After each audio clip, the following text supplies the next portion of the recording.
세상에 속통 미대 새까만 때 끼껏 좀 봐. 이봐요, 바깥사돈. 주제 파악 좀 하세요. 강남 아파트 한 채 해올 능력 없으면 이 결혼 없는 걸로 하자며 사돈 여자가 소리쳤습니다. 낡은 양복을 입은 아버지는 아무 말 없이 거친 손만 만지작거리고 계셨죠. 아들이 참다 못해 주먹을 쥐고 일어선 바로 그 순간이었습니다. 호텔 총지배인이 다급하게 뛰어들어왔습니다. 그리고 사돈 여자가 보는 앞에서 그 초라한 농사꾼 아버지에게 허리를 90도로 꺾으며 소리쳤습니다. 회장님, 오셨습니까? 미리 연락이라도 주시지 그러셨어요. 순간 사돈 여자의 얼굴이 하얗게 질리기 시작했습니다. 방금 자신이 벌레 취급하며 무시했던 그 농사꾼이 자신이 서 있는 이 최고급 호텔의 진짜 주인일 줄은 꿈에도 몰랐던 것이죠. 시간은 다시 그날 새벽 경기도 외곽의 한적한 시골 마을로 거슬러 올라갑니다. 아직 동도 트지 않은 어스름한 새벽부터 오래된 기와집 마당에는 인기척이 들려왔습니다. 올해 65이 된 김철수 씨였습니다. 철수 씨는 마당 수도가에 쭈그리고 앉아 낡은 구두 한 켤레를 정성스럽게 닦고 있었습니다. 솔질하는 소리가 새벽 공기를 갈랐습니다. 하지만 아무리 구두약칠을 하고 문질러봐도 10년 묵은 가죽 구두의 깊은 주름은 펴지지 않았습니다. 오히려 구두코에 베어버린 누런 흙물은 지워질 기미조차 보이지 않았죠. 오늘따라 광이 영 안 나네. 좋은 날이라 반짝반짝해야 하는데 말이야. 이럴 줄 알았으면 장날에 구두약이나 하나 새로 사올 걸 그랬나. 철수 씨는 멋쩍은 듯 혼잣말을 하며 거친 손등으로 이마에 땀을 훔쳤습니다. 그의 손은 마치 오래된 고목나무 껍질 같았습니다. 손가락 마디마디는 굵게 휘어 있었고 손바닥은 굳은 살이 박여 돌멩이처럼 단단했죠. 무엇보다 손톱 밑에는 평생을 흙과 씨름하며 살아온 훈장처럼 검은 흙물이 깊게 배어 있었습니다.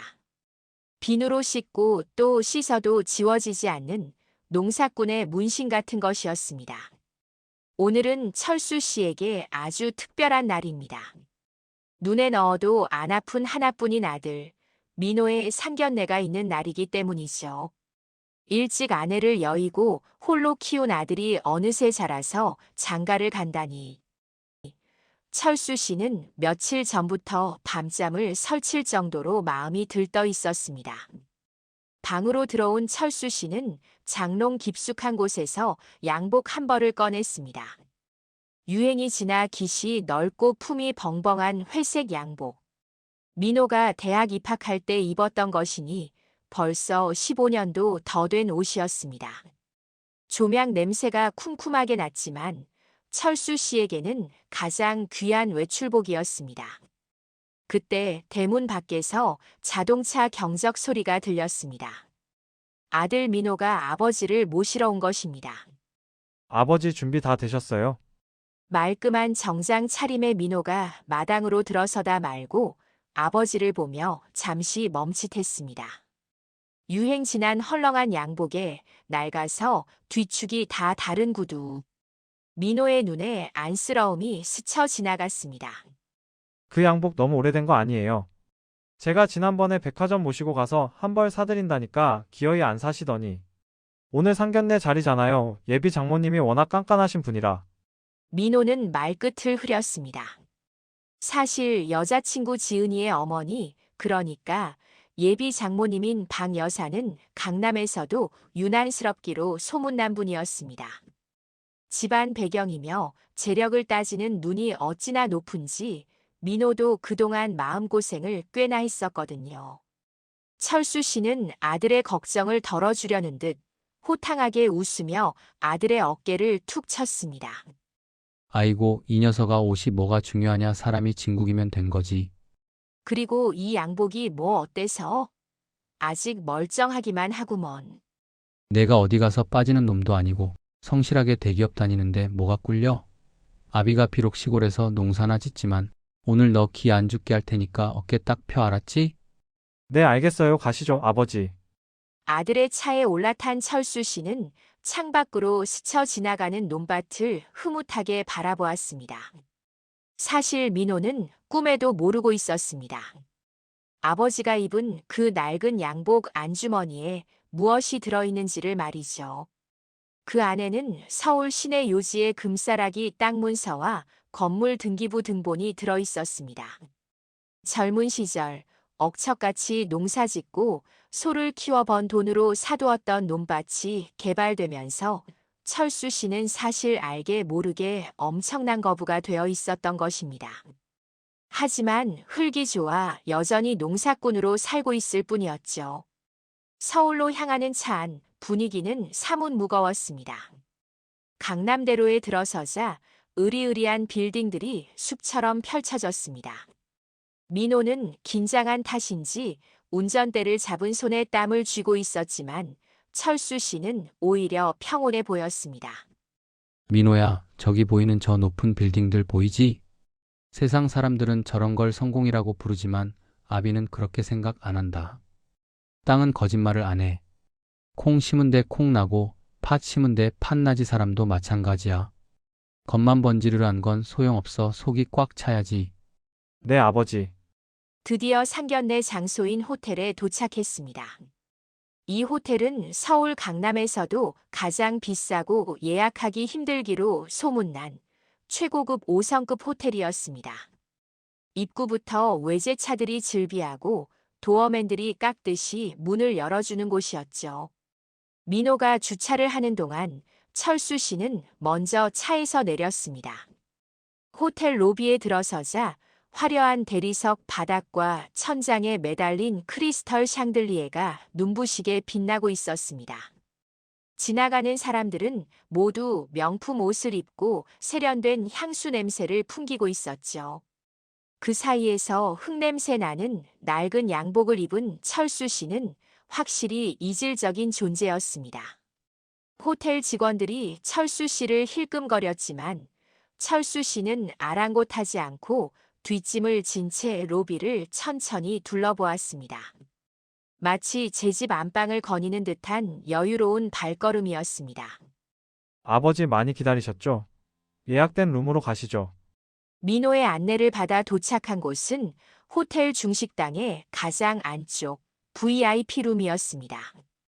문을 열고 들어서자 예비 신부 지은이와 그녀의 어머니 박 여사가 먼저 와 앉아 있었습니다. 박 여사의 차림새는 그야말로 화려함 그 자체였습니다. 머리부터 발끝까지 명품 로고가 박힌 옷과 가방으로 치장하고 손가락에는 알굵은 보석 반지가 번쩍이고 있었죠. 그녀는 철수 씨가 들어오자마자 선글라스 너머로 날카로운 눈빛을 쏘아보았습니다. 인사를 하기도 전에 박 여사의 시선은 철수 씨의 낡은 구두와 손톱 밑에 때를 훑어내렸습니다. 그녀의 미간이 순식간에 찌푸려졌습니다. 어머, 오셨어요? 박 여사의 첫 마디는 인사가 아닌 비아냥이었습니다. 차가 좀 막히죠? 강남 들어오는 길이 원래 좀 복잡해서. 시골길하고는 달라서 정신 없으셨겠어요. 혹시 트랙터 타고 오신 건 아니시죠? 민호의 얼굴이 확 달아올랐습니다. 하지만 철수 씨는 허허 웃으며 자리에 앉았습니다.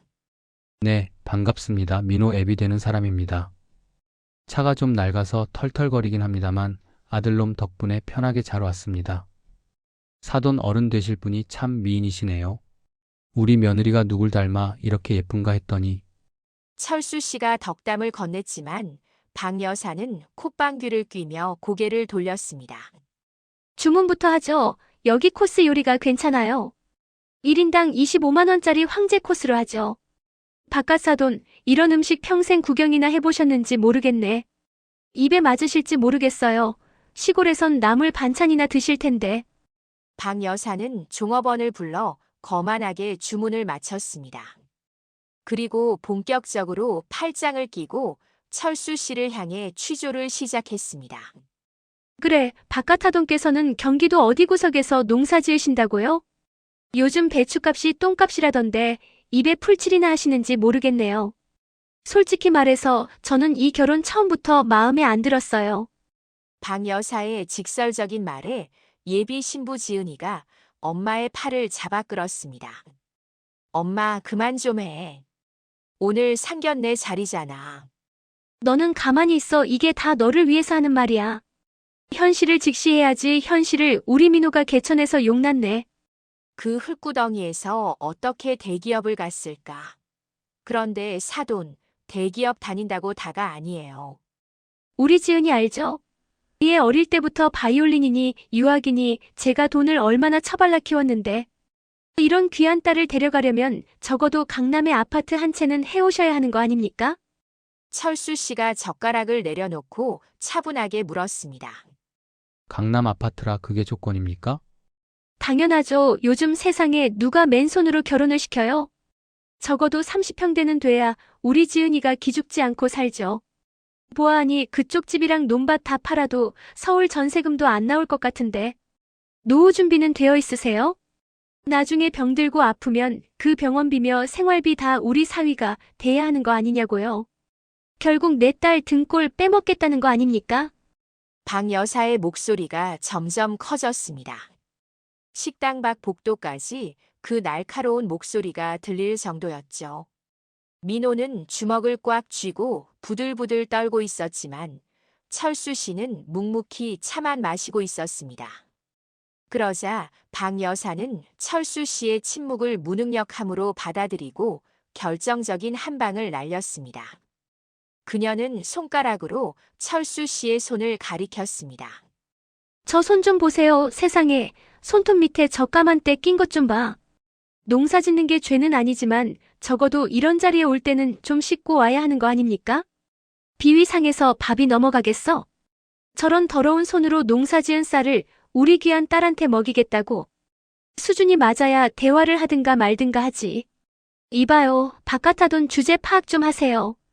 강남 아파트 해올 능력 없으면 이 결혼 없는 걸로 합시다. 일어나, 지은아. 박 여사가 자리를 박차고 일어나려는 순간 민호도 참다 못해 테이블을 쾅 내리치며 일어섰습니다. 장모님 말씀이 너무 지나치시잖아요. 아무리 그래도 저희 아버지입니다. 사과하세요. 사과. 내가 틀린 말 했나? 능력 없는 부모 만난 걸 탓해라. 민호가 분노를 터뜨리려던 바로 그 찰나였습니다. 닫혀있던 룸의 문이 벌컥 열리더니 말끔한 정장을 입은 중년 남성과 호텔 지배인들이 줄지어 들어왔습니다. 이 호텔의 총지배인이었습니다. 박 여사는 깜짝 놀라며 표정을 싹 바꿨습니다. 어머, 지배인님. 서비스인가 봐요? 역시 내가 여기 VIP 단골이라니까. 지배인님이 직접 인사도 오시고. 박 여사는 으스대며 옷매무새를 다듬었습니다. 하지만 지배인은 박 여사 쪽은 쳐다보지도 않았습니다. 그는 굳은 표정으로 곧장 구석에 앉아있던 초라한 차림의 철수 씨에게 다가갔습니다. 그리고 허리를 90도로 깊숙이 꺾으며 우렁차게 소리쳤습니다. 회장님 오셨습니까? 순간 룸 안에는 정적이 흘렀습니다. 박 여사는 자신의 귀를 의심했습니다. 지금 누구 보고 회장님이라는 거예요? 철수 씨는 그제야 찻잔을 내려놓고 천천히 고개를 들었습니다. 그리고 지배인을 보며 무심하게 툭 내뱉었습니다. 최 지배인 바쁠 텐데 뭘 여기까지 왔어. 그냥 아들놈 밥 한 끼 먹이러 온 거야. 소란 피우지 말고 나가봐. 지배인은 더욱 깎듯이 고개를 숙였습니다. 무슨 말씀을요? 오늘 아드님 상견례라고 들었습니다. 주방장에게 특별히 지시해서 최고급 요리로 다시 준비하라고 했습니다. 그리고 회장님이 지시하신 강남 임대 수익 보고서도 같이 준비했습니다. 박 여사의 입이 떡 벌어졌습니다. 눈동자가 지진 난 것처럼 흔들리기 시작했습니다. 아, 최 지배인 잠깐만. 네, 회장님. 자네, 우리 호텔 식당 위생 관리를 어떻게 하는 건가? 여기 팔이 날리는 소리가 너무 시끄러워서 밥을 못 먹겠구먼. 손님 가려받아야지. 아무나 들이면 호텔격 떨어져서 쓰나. 박 여사의 얼굴이 사색이 되었습니다. 입술이 파르르 떨려왔습니다. 사돈어른. 이게 대체 무슨 소리세요? 철수 씨가 싸늘한 눈빛으로 박 여사를 쳐다보았습니다. 네, 저 농사꾼 맞습니다. 흙 만지는 게 좋아서 취미로 농사 짓죠. 대신 지금 당신이 있는 이 호텔 땅하고 건물은 내 겁니다. 젊어서 소 키우고 농사 지어본 돈으로 땅을 좀 샀는데 그게 운이 좋아서 이렇게 됐네요. 사실 철수 씨는 강남 일대와 경기도에 엄청난 토지를 소유한 알부자 중의 알부자였습니다. 하지만 돈 자랑하는 것이 싫어 평소에는 낡은 옷을 입고 농사일만 하며 지냈던 것이죠. 철수 씨는 안주머니에서 꼬깃꼬깃한 봉투 하나를 꺼내 테이블 위에 던졌습니다. 아까 강남 아파트 30평이 조건이라고 했소? 우리 민호한테는 제가 결혼 선물로 압구정동 50평짜리 아파트 한 채 이미 증여해 놨습니다. 이게 그 등기 권리증입니다.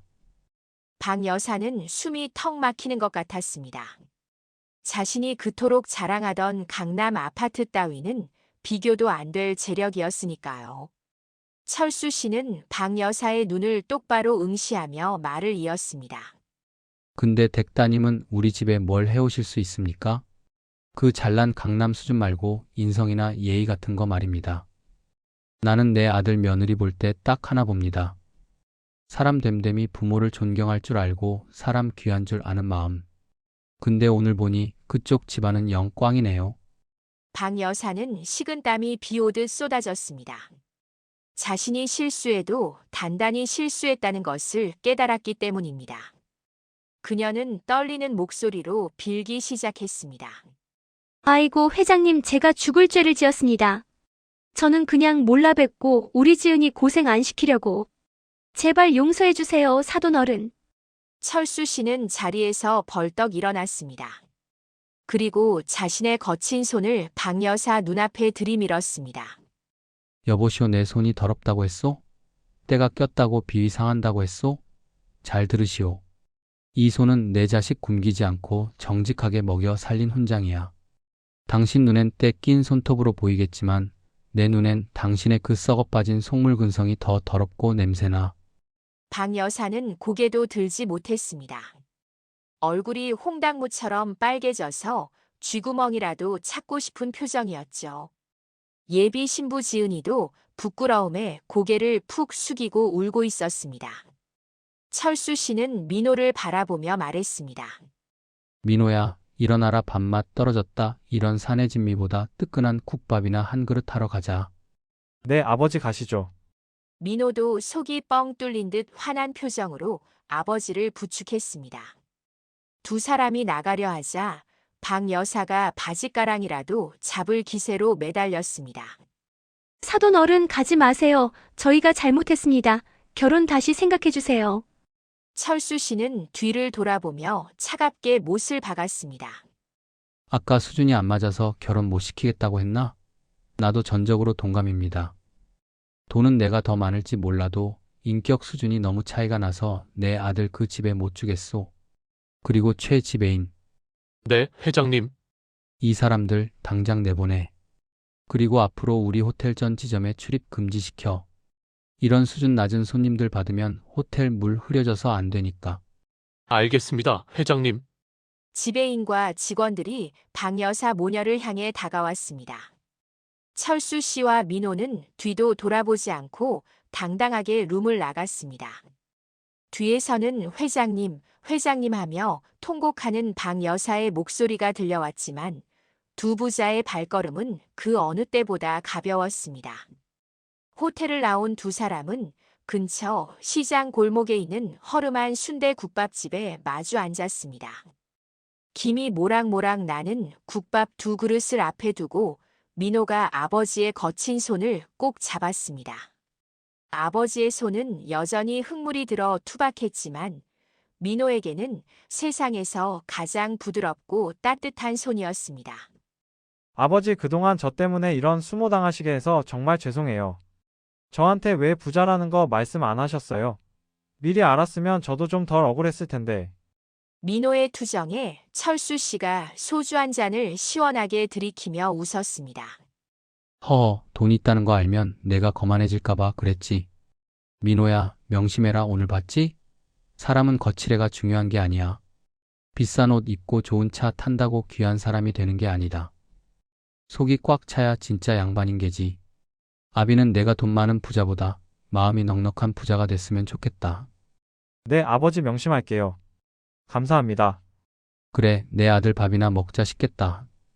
철수 씨는 국밥을 한 숟가락 크게 떠먹으며 아들을 지그시 바라보았습니다. 그리고 그동안 가슴 속에만 묻어두었던 이야기를 꺼냈습니다. 민호야, 너는 내가 왜 그렇게 악착같이 땅을 사모았는지 아느냐? 사람들은 내가 운이 좋아서 투기를 잘해서 벼락부자가 됐다고 하지. 하지만 그 땅에는 내 엄마의 피눈물이 섞여 있단다. 민호는 수저를 멈추고 아버지를 바라보았습니다. 30년 전이었다. 너 갓난쟁이 때 내 엄마랑 나랑 서울 올라와서 갈 데가 없어 비닐하우스 쪽방에 살았던 거 기억 안 나지? 그해 겨울이 유난히 추웠어.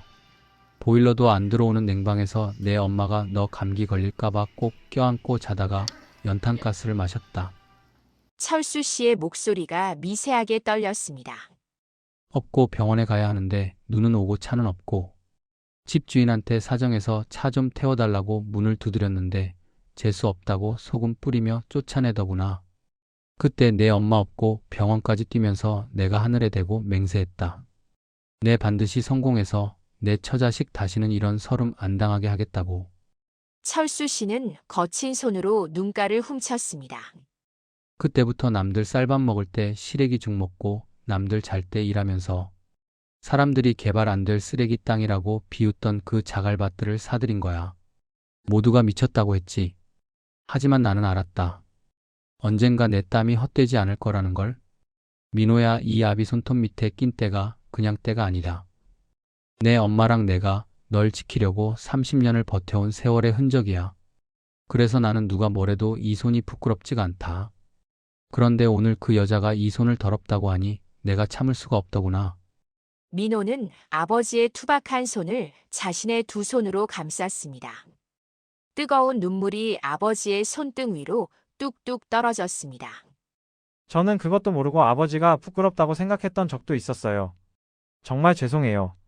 아니라 내가 이렇게 반듯하게 커준 것만으로도 나는 성공한 인생이다. 자, 어서 먹자. 국 다 식는다. 그렇게 뜨거운 눈물에 국밥 한 그릇을 비우고 계절이 4번 바뀌었습니다. 어느덧 1년이라는 시간이 흘렀죠. 그 사이 많은 것이 변했습니다. 욕심 많던 박 여사네 집안은 무리한 투자 실패로 가세가 기울었다는 소문이 들려왔고 뒤늦게 땅을 치고 후회했지만 이미 버스는 떠난 뒤였습니다. 그리고 화창한 봄날의 주말. 철수 씨의 집 마당에 다시 한번 민호의 차가 들어섰습니다. 아버지, 저 왔어요. 밝은 목소리의 민호가 차에서 내렸습니다. 그리고 차에서 아주 선한 인상의 아가씨가 수줍게 내렸습니다. 민호가 봉사활동 모임에서 만난 초등학교 선생님 지영 씨였습니다. 화려한 명품 대신 수수한 원피스를 입은 그녀의 손에는 값비싼 예단 대신 아버지가 좋아하신다는 쑥떡이 들려 있었죠. 아버님, 안녕하세요. 처음 뵙겠습니다. 지영이라고 합니다. 철수 씨는 지영 씨를 보자마자 마음이 놓였습니다. 눈빛이 맑고 따뜻한 것이 돌아가신 민호 엄마를 쏙 빼닮았기 때문입니다.